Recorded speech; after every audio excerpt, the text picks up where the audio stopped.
Tune into this week's episode where we find out the secret to enhancing and extending your dog's life through what's in his doggy dish.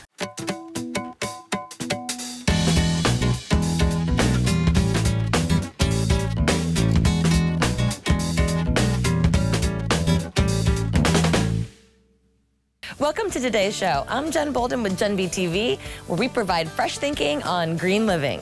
We do the research for you and then bring you the best of the best in just 5 minutes or less. It's now time to tune in and be turned on to a whole new way to think about dog food. Here's why today's topic matters. Number 1, conventional dog foods can be downright dangerous. They're often produced using animal byproducts, GMO'd crops, and scary additives. Number 2, extend your dog's lifespan. Giving them the right type of nutritious food can extend the time that you get to spend with them. So just like we are what we eat, they are what they eat. So let's look at what they're eating. Conventional pet foods all started by what was routed away from human consumption, and they identified the meat source with the 5 Ds: dead, diseased, dying, disabled, and even drugged.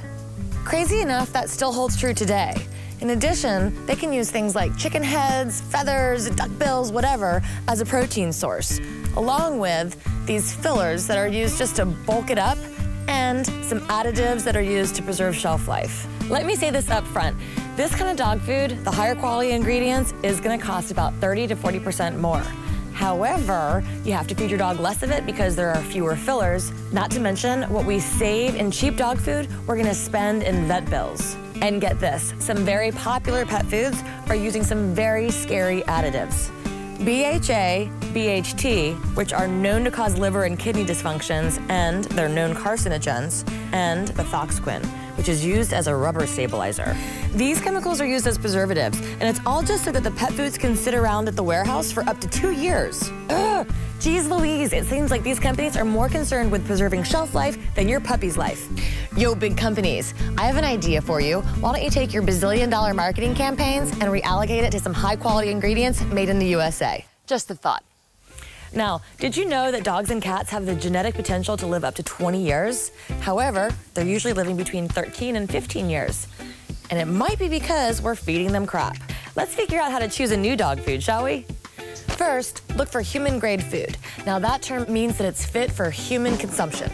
Second, look at the first 5 ingredients very carefully. You want those to be the really high-quality ingredients because after that, there really won't be enough nutritionally to make a difference. And in that ingredients list, look for a real protein source, and you're gonna be able to figure what is real because it will be named by species, like turkey or buffalo. When it's vague, like meat or poultry, that's when you can get into trouble. Also, look for those magical omega-3 fatty acids. Flax seeds are a really good source for that. Lastly, look for a high-fiber carb source, like sweet potatoes, peas, ground-up grains like oats and barley. Now, what's bad is soy, wheat, and corn, and it's because it's highly indigestible. Also, they can cause allergies. By the way, don't forget about the importance of healthy treats as well. Sam's Yams are our absolute favorite. They're made of dried sweet potatoes, and they're chewy, sort of like rawhide.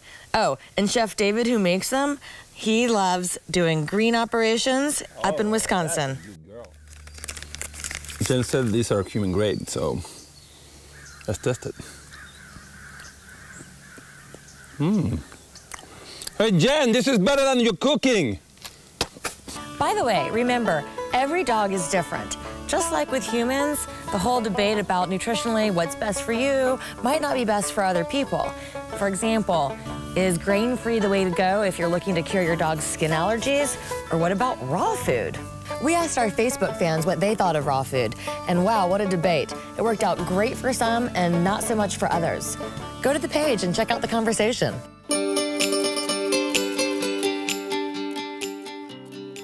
Number 1, vote with your dollars. Vote against the companies spending more in marketing than in high-quality ingredients. Number 2, buy small batch made in the USA foods, which usually goes hand in hand with number 3, getting high-quality, non-GMO'd, antibiotic-free food. And this also helps you avoid feeding your pup factory farm byproducts. Boo on factory farms, but yay for high-quality dog food.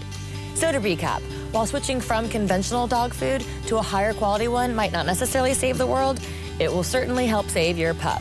And the added bonus is we get to support these companies that are a little bit more conscientious about the quality of their ingredients, which means the quality of the planet and the quality of your dog's life. Remember, consumer choice is driving change, and we caring citizens are gaining power in numbers. Just use this little button right here to tell all your friends. Next, stop by genbtv.com and join the discussion about what to feed your dog. Thanks for caring, thanks for sharing, and we'll see you next week. Let's test it.